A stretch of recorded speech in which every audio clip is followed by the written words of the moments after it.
Welcome back to Incremental, the continuous improvement podcast. This is our concepts edition for the week.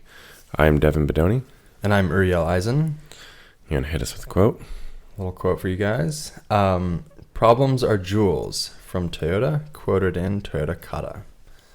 I don't know. This is, a lot of that book, I think, is shifting the perspective of the reader toward,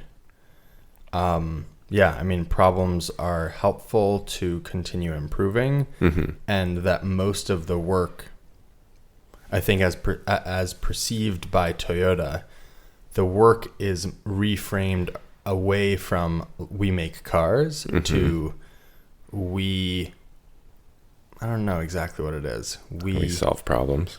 Kind of. Yeah. We solve problems. We make sure, we focus on the customer. We focus on value to the customer. In a global sense, we focus on efficiency.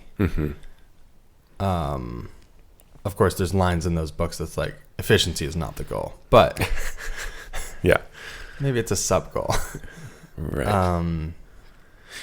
Yeah, I think it's good just to always be flipping your perspective too and seeing it's hard to maintain that perspective that for sure problems are opportunities, not just like one other thing you have to do every day. Yeah, and I think it's essential to get that into my head because on an ongoing basis, sort of one of the nice things about Kanban and some of the other tricks is that it gives you a lever to continually adjust so that failures continue to happen. And so you are trying to create new failures, right? Like that is the point of Kanban, as stated in a bunch of books, right? Is anytime everything's running smoothly, you remove some Kanban from the system. The analogy they use a lot is a pond full of water, and every time it looks smooth, you lower the water level a little bit, and then you have new rocks to work on. And this is probably a precursor to that, because I think a lot of people who maybe don't quite understand the full JIT concept, the big criticism of JIT, especially after the pandemic, is basically that it's fragile. Yeah. But that was a potential name for it when it came to the US. Instead of lean was fragile, because that is sort of the point. Yeah. But you really have to hold this view of, whoa, another problem. Great. Not, my God, what did we change? Like, why don't we just go back to how we were doing it before? There were no issues. Yeah. So we have just like sort of an aside on that note. We are running a titanium job that we've run in the past. It has a bunch of tapped holes. In the past, it's been fine, and all of a sudden, we're just like exploding taps. That is so frustrating. And that is a jewel, my friend. It is a jewel, right? And you were like, right before I walked in, I sent my crew a text because they're going to start before me today, and I was like, I've uploaded this new version of the program to Airtable. If you want to run it, great. But also, like, if you want to wait, like, this is probably a good opportunity for all of us to watch it and like try and learn something, because clearly something is different. Interesting. Whether, like aimed coolant or material could, maybe True. This material is more gummy than we've had in the past, or, there could be a wide variety of things. Yeah. And like, is gumminess one of the SI units? What is that? I think that would be ductility. Okay. Potentially. Yeah. Anyhow, it's, it can be hard to maintain that perspective, but be like, okay, we're going to learn something today. And we might spend a lot on taps in the process, but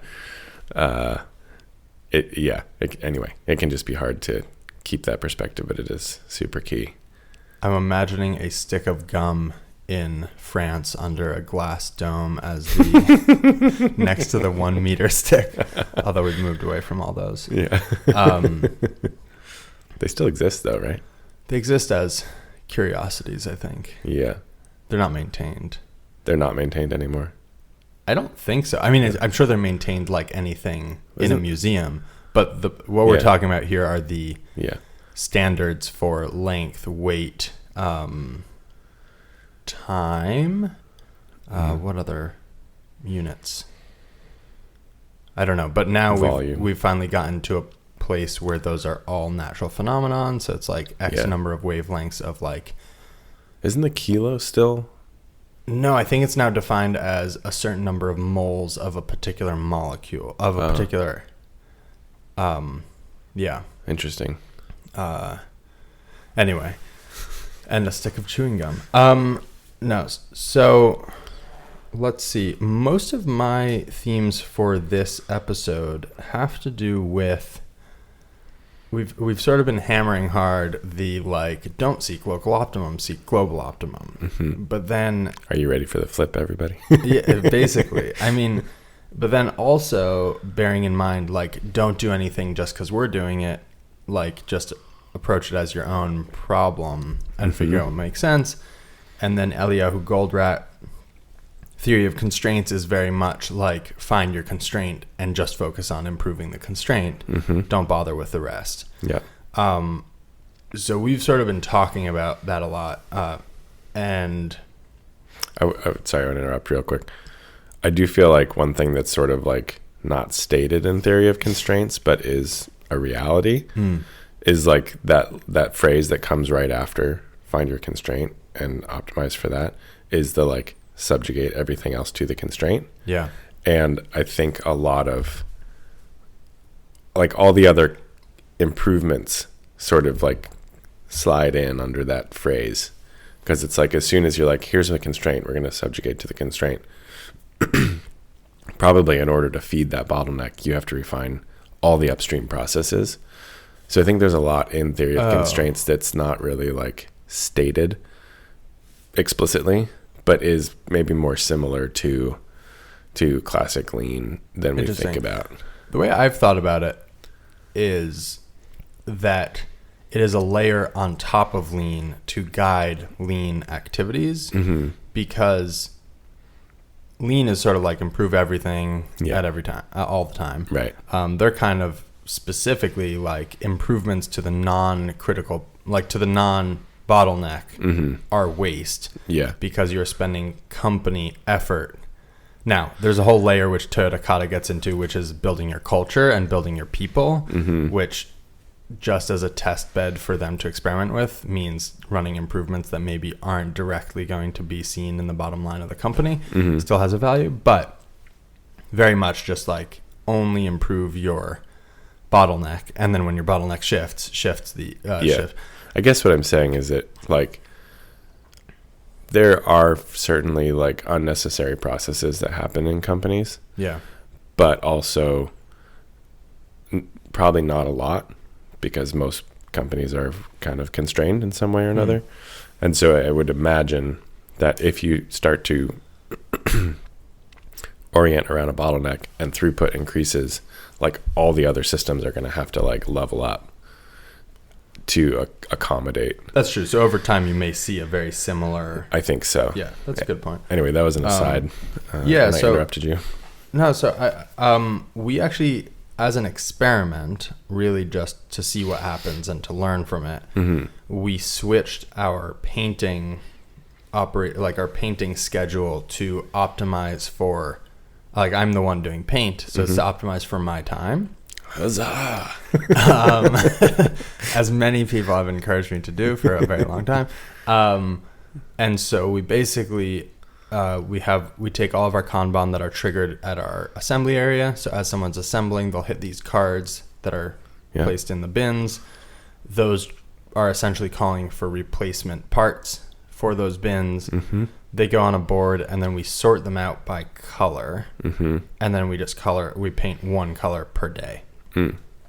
I'm sure this is going to cause issues because it potentially increases the lead time of a particular part. Instead of painting in the order they were triggered, we are now painting out of order. So it is definitely bad from a system perspective. Well, it's bad from one system perspective. From a lead time perspective. From a lead time perspective on the assembly area. Yeah, and an inventory perspective. Yeah, could lead to increasing the inventory. Could lead to longer, well, ideally not longer lead times, but in the short term, potentially longer lead times if we run out of something accidentally. We have discussed building in sort of like expedite lanes through there of like a separate area that's sort of like, hey, we're really going to need this, right? Like if we get an order in that's a lot of one color part, maybe we grab those Kanban when they're triggered and put them as, you know, as a separate thing. So then we're doing 2 colors in a day. Sure. These are all problems. These are the exact, these are the gems I mentioned at the top. So that's sort of the goal, is to see what it causes, because it saves me about half an hour. So out of an hour painting, it's now more like half an hour. Oh. Yeah. So it's significant. And so it's kind of interesting it's interesting giving ourselves excuse me, more flexibility around, like, there's a level of understanding and comfort with the material of like lean manufacturing, the Toyota production system. I think that I'm maybe feeling a little bit that I feel like gives me a little bit more leeway now to come up with, like, right. Before I was sort of like, people were saying like, why don't you just increase your batch sizes in the paint department, because like, just for now, right? And I'm sort of like, I don't feel like I have a good enough handle. Like, if I'm allowing myself to cut that corner, it suggests that I understand their recommendations, right, to a level where I say like, oh, it doesn't apply here. It doesn't, like, there's stories of Toyota executives going through a plant and being like, add inventory at this station. Right. And I'd love to know what they saw there, right? Yeah. But they don't say. Right. I don't know. So it's like you need to understand the system well enough to start breaking the rules and then seeing how those effects cascade, versus like, if you break the rule before you understand, you might not be able to comprehend the cascading effects and like follow them back to their root cause, because they may be in what you did, or they may be in something else completely. Yeah. Or then I might go like, oh, well, let's overproduce because there's great reasons to overproduce that I can also tell you that sound really compelling and feel compelling. Right. But Toyota says that most other waste flows from overproduction. So at this point, I'm sort of going on like, okay, I trust they came up with this pretty bold statement for a reason. So we're going to do it until it is very clear to me. Right. Because also we do know that they overproduce sometimes. Right? There's no rules here. I mean, I think it's just suggestions. Overproduce significantly based on some information that we've heard. Maybe not compared to other car companies, right? But compared to what we think of as overproduction, it's like probably massive. Yeah, and like when they're like, do small batch work. Yeah. And I'm like, okay, we need to cut our batch work. Meanwhile, we're cutting it from like 32 to 16, and they're talking from like 10,000 to 1,000, you know, which is a much bigger proportion, but is still like 1,000 pieces is a lot more than 32. Yeah. So it's all these things. The rationalizing production part comes back into play of like keeping everything in context. And rationalize your production is one of the I forget what book that's from. A number of them dance around it, but that's a Shigeo thing. I think it's right? a Shigeo thing. Yeah. Interesting. Yeah. So kind of ran into it with our paint department. And then also I've been thinking about it because we finally got a dishwasher in our house. At home? Yeah. And it's interesting because dishwashers really violate the a lot of things. You can very clearly see why they create massive inefficiencies in the whole system, but only if you were willing to throw out all preconceived ideas about how dishes should be used in a home, which I think Toyota is encouraging you to do in your production areas, right? It's sort of like, there's a ton of inefficiency, and if you throw out all your preconceived ideas and start solving the problems as they come up, you can come up with a much more efficient system. So for example, increasing our batch size means that we need enough dish inventory to carry us between cycles, Mm-hmm. right? So classic, like now we're building warehouses, and in this case, warehouses are cabinets. Mm-hmm. The thing is, and this back to the TOC concept, right now, firstly, we're going to own this number of dishes because we like having guests over, right? Mm-hmm. And so we're not going to ask people to eat sequentially. But Yeah. production leveling would suggest that you should eat sequentially. Right. You're not going to reduce to a dish number of 1. Right. Like, here, you eat this dish, pass it back to the kitchen. Meanwhile, we've fired the next Yeah. batch, right? Like, we're not going to do that for other reasons. Also, we didn't build the house. And so we're not going to like peel cabinets off the walls Sure. or like get to reduce our square footage because we rented the whole stuff. Like, so there's just other constraints that, and this is sort of rationalize your production. It's like at the moment, actually the thing I'd like to optimize for is my time. Yeah. But I think where it's really interesting is that, it is very easy for that to then get baked in to our understanding. Like, let's say from this rental, we did decide to buy our own place. Mm-hmm. We'd be like, okay, what size kitchen do we need? We'd probably go measure our current kitchen to get a sense of it, right? Yeah. And that has a ton of waste built in. And so it would be very tricky to re-examine that and to say, what if we didn't have a dishwasher? Could we get, like, I'm imagining like moving from a normal, quote unquote, American home into a tiny house. Mm-hmm. These things would require rethinking, right? Because it is a drastic shift. Mm-hmm. But it's easy to become normalized. And this is something I've talked about and struggle with in the shop, is it's so easy to for all of our current methods to just start to feel like, oh yeah, this is how we do it. And, Right. And not be cognizant of like the 5 extra steps we take to move parts from here to there. Like yesterday, we got in some replacement titanium for our pins. Mm-hmm. I took the package. I like got, it's like those long cardboard tubes. Yeah. Like sort of dumped the like flipped it over, got the rods out, sort of like wrangled them, Mm-hmm.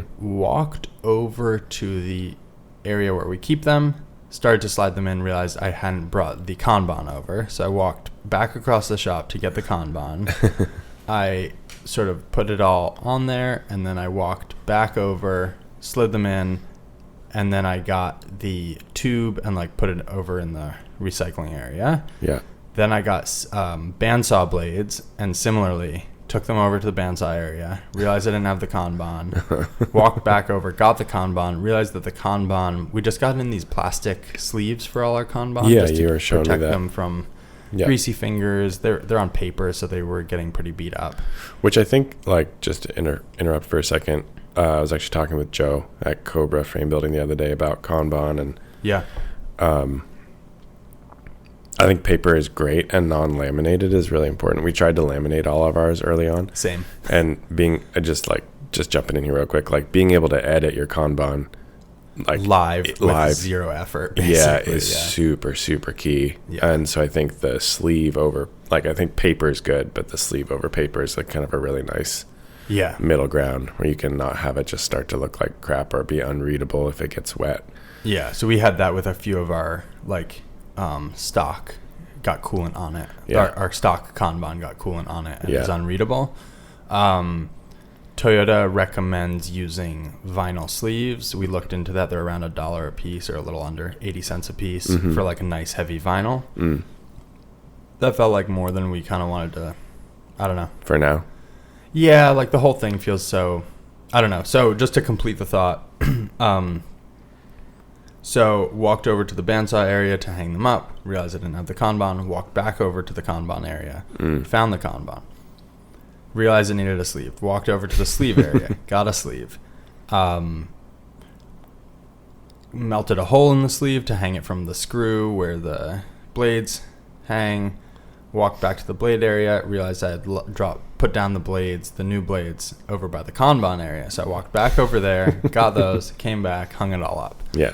And that, in the moment, is very hard, I find, to sort of flag and be like, okay, what was all that? Right. How do we reduce that?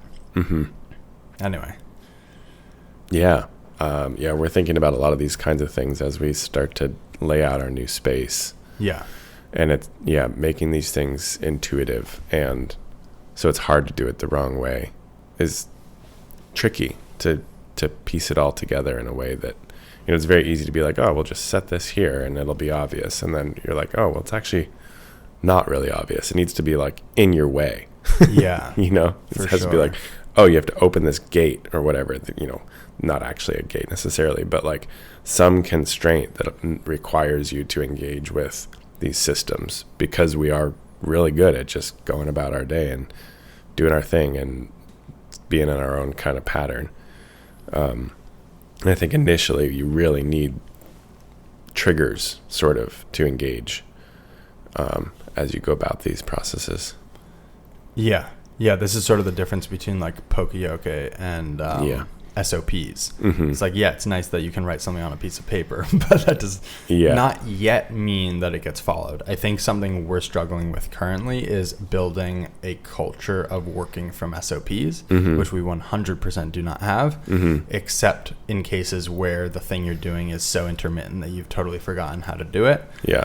But everything else, and reading these books, basically we just don't have the layer of I forget what they're called, but like the line or the team lead. The team leader at Toyota, they have a person whose basic job is to make sure that everyone is working to the standard, and then when there's a deviation, sort of flagging it and implementing a solution.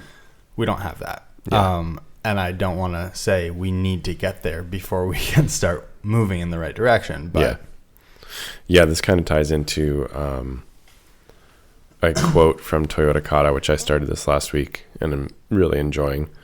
The quote was, "Continuous improvement at the very least will maintain stasis in the face of entropy." And I think that's it's a thing that just people forget, is that entropy exists in all systems. Oh God, does it ever? Yeah. And I think we have very commonly, we have this idea that if you sort of set a standard and design a process and implement a process, that it will continue that way. And the reality is that it will not.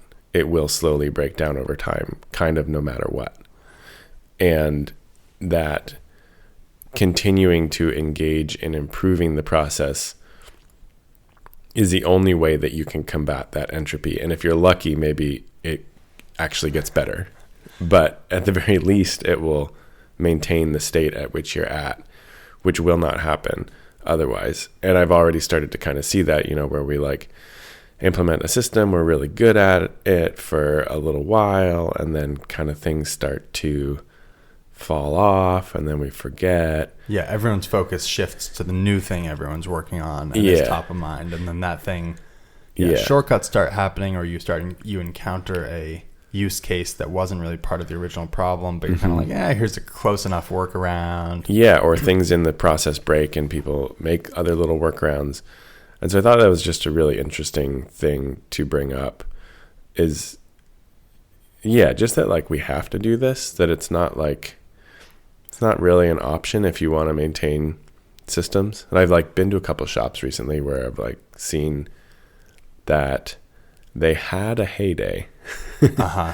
And then you look around and you're like, whoa, like this, just like seeing a place and being like, this has been degrading for the last 15, 20 years. And this is what it looks like now. And it's pretty intense, to sort of like see it, like actual physical stuff. And you're like, that's a broken machine. That's a bunch of stuff in a pile on the floor that's been there for 6 years, probably. Right. Obviously that's one end of the spectrum. That's, there's a large middle ground in which a company can kind of function effectively.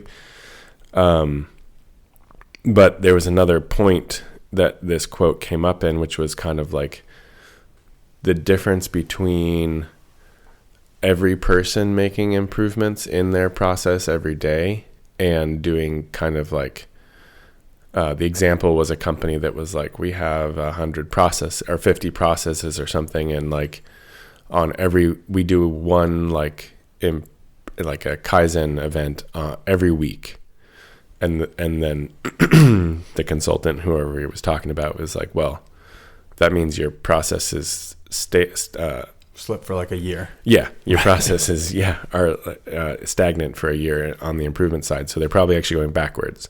Because you're only doing one per week, and then it doesn't get it for another year. And that was kind of like a whoa moment, because I think right now we're doing a lot of that, right? Where we do kind of like one thing and then like we implement and get it into production processes. So I think it's good to have that. I think that's where we're going to be for a little while because we're learning. But it's good to have that idea in mind that like the only way you can sort of combat this entropy is to have everybody improving their stuff on a daily basis. Otherwise, it's going to go backwards. Yeah, I think that's a really solid point also because the biggest pushback I hear when I'm trying to talk more people into starting down this rabbit hole is basically like, we have a business already and we're very busy. Thank you very much. Right. Yeah. And this frames it in a different light, which is like, just some of this is your only option for not backsliding. Yeah. Your business is decomposing, even though you don't realize it. Yeah. At every point. And like I just had this yesterday where I went to export a spreadsheet of all of our products. And it turns out a while ago, we had come up with like a nice way of giving each one a SKU. And there was a whole spreadsheet and it had all the information to generate new SKUs and all that. Yeah. We've added a bunch of new stuff, haven't gone back to that spreadsheet and updated it every time. Yeah. So like that's a huge backslide. Like we put in a bunch of effort to get everything on this thing and then it was just like another thing and it got dropped and yeah, I don't know. It's hard. It's hard. That's what it is.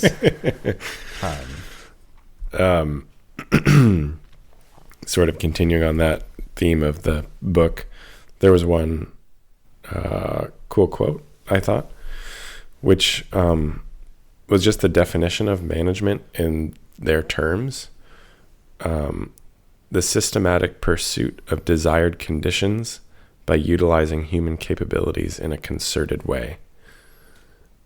I thought that was that's different than how a lot of people think about management, right? Yeah. So again, that's the systematic pursuit of desired conditions by utilizing human capabilities in a concerted way. Yeah, I like that. Because I think often we think of management as like a little bit like firefighting. Right? I think of running businesses as sure. Yeah. But it's easy to think about management as like you've given people tasks and your job as a manager is to make sure they are doing their tasks. And that's very reactive. Instead of trying to change the perspective to like proactive and think about my job as a manager is how best to utilize these people's capabilities to get to where we want to be. Right. And that definitely immediately raises the question, where do we want to be? Mm-hmm. And that is... And where are we? probably sort of A3 territory.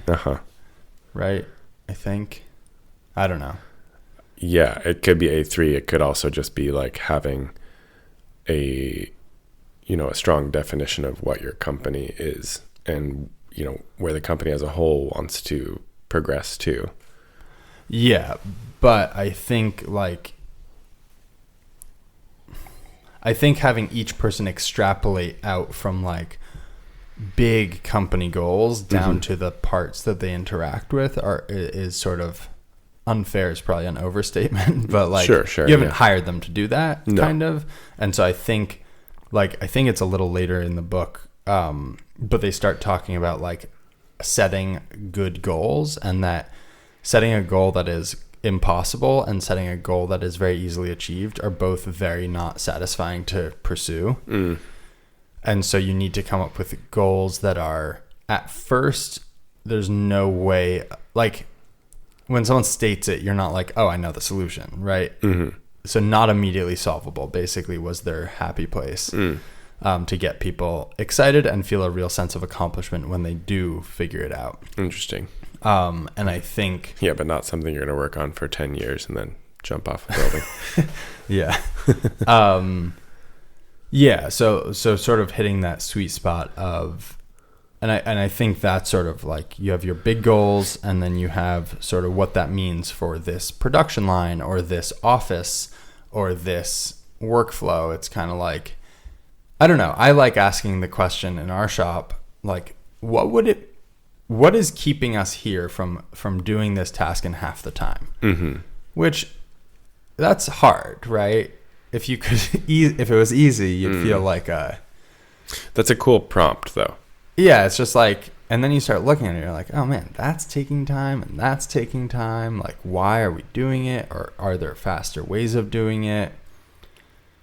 I still love the concept of degreasing in our tumbler. Mm-hmm. We haven't implemented it, so how much do I love it? That's a good question.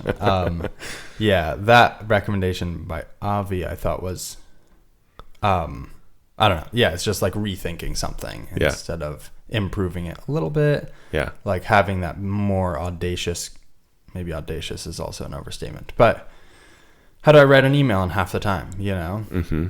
Not how do I improve this by 2 seconds, which is also an approach that I think is good. Mm-hmm. If you do that every day, you really make a lot of forward motion over the course of a year. Yeah. What's the phrase? Like, it's sort of like Paul Akers. Shoot for the moon and... Oh, I know what you're talking about. I forget. Yeah. Shoot for the moon and gain 2 seconds. Yeah. Cool. One last little tidbit from that. Another quote was, actually, I don't think this is a direct quote. I think I shortened it slightly. But one thing that the author was bringing up as a difference between Toyota and a lot of other companies is using organizational routines as kind of the goal versus quantitative targets. Oh, yeah. I really liked that chapter. Yeah. This was actually just in the foreword. Oh, funny. Okay. Yeah. I got like three pretty good tidbits just out of the foreword, which tells you kind of the class of book. And I thought that was just we talked a little bit last week, I think, about kind of like sort of how you set the expectation for improvement and stuff. Mm-hmm. And how people are very attuned to like what you're measuring and what you ask about. And this kind of, I think, drives right into that, where it's like setting routines for improvement and setting the expectation that like that is part of the routine is effective. Whereas saying like, I want to see 6 improvements per week, maybe not so much.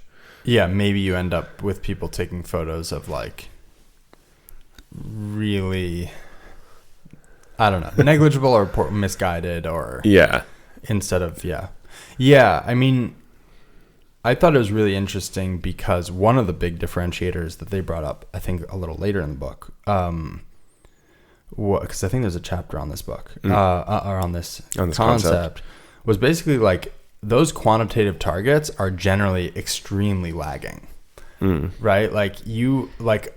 Are you hitting production?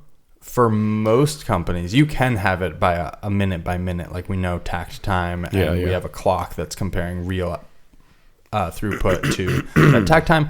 And that, I think, also counts as not what they're aiming for. Mm-hmm. But even so, like a lot of the goals are sort of like revenue targets or throughput targets by department measured sort of monthly or measured weekly. But it's sort of like, and even actually if you are just measuring to takt, if that is all you're saying and you're like, why aren't you making takt? Then that is still a trailing metric of the, like, where did that issue come from? Which would be probably you're not following this routine, right? Like typically I think they ask like, if there is an issue on the line, like an and-on light goes on, it's kind of like, was our SOP being followed? Mm-hmm. And if it was, we have an issue with the SOP. If it wasn't, why wasn't it being followed? Not like why wasn't it being followed? Right. Yell at you. More like there must be a good reason, right? It's not ergonomic, or the parts are coming in from the previous department with a slight defect, or But yeah, their big thing was basically like quantitative targets are easy, but they're not. You can't create success by measuring more things. By measuring failures. Right, essentially, because that already happened. Right. You will, like, it's a asymptotic thing, right? You will never, like, go beyond. You could maybe theoretically get to 0 failures, but you will never increase to a better state. You will just minimize your lag effectively with a trailing. I think maybe you could. I mean, someone could come up with like, you have a target of make 100 a week, and they're like, oh, we just figured out to make 150. Sure, right? sure. Yeah, but I guess like conceptually, yeah, it's not a thing that is forward, like you're saying. It's not forward facing. It's mitigating losses, basically. Yeah. Right. I mean, if I told you like, hey, I want you to drive to the supermarket, and and then I'm standing at the supermarket going like, oh, where's Devin? That is very different than like teaching, or explaining to someone like, here's turn by turn, and then here's a way of figuring out if you're off the route, and then here's how you read a map, and then here and right, like you can add a lot of layers that really then are kind of a proactive way of making sure people get to the supermarket, right? Whatever it is, instead of just being like, oh, why aren't you here? Well, this sucks. Now our milk has spoiled because we're dropping off milk at the supermarket. Whatever, right? I really liked that one. What did it make you think for your shop? Or maybe that's too personal a question. No. To be honest, I'm not sure I've gotten like to the point of really integrating these concepts. I think the continuous improvement at the very, like, in the face of entropy, I think that really hit home. Because it's something I've been experiencing, and it both like myself trying to maintain things that I've just like trying to implement for myself, as well as systems we've been trying to implement in the shop. So I think that one really did hit home. And then the other two, the systematic pursuit of desired conditions by utilizing human capabilities in a concerted way, and then routines for improvement, not quantitative targets. I think, like, how to say this, they're giving me sort of a sense of a direction. I have not gotten to the point of being like, this is how I think we could start to, I hesitate to use the word implement, but integrate them into the shop. Yeah. I do feel like I have been doing, I guess this is sort of a tangent, but doing more work recently to include my crew in the decision-making process. Oh, cool. And maybe we can talk about this more in the next episode, because it's maybe more topical, but trying to, I guess, utilize their capabilities just on the daily basis, and work as a team towards kind of a more common goal. Mm-hmm. Not so much in a production setting, but in the business as a whole. Like, we are in the production setting. We do interact daily, and there's a lot of overlap. But in terms of thinking about the system as a whole, trying to have that be less like me designing something, passing it off, and more like, hey, let's look at this. How are we going to approach this problem? How are we going to solve this issue? What's this going to look like? That's very cool. So I guess maybe I am starting to integrate it, but it hasn't been a super conscious thing. Yeah. Interesting. Well, that's probably a good time to wrap up here. Mm-hmm. Yes, indeed. Thanks all so much for listening. Really appreciate the support. And you can find me on Instagram at austere_manufacturing and on the internet at austeremfg.com.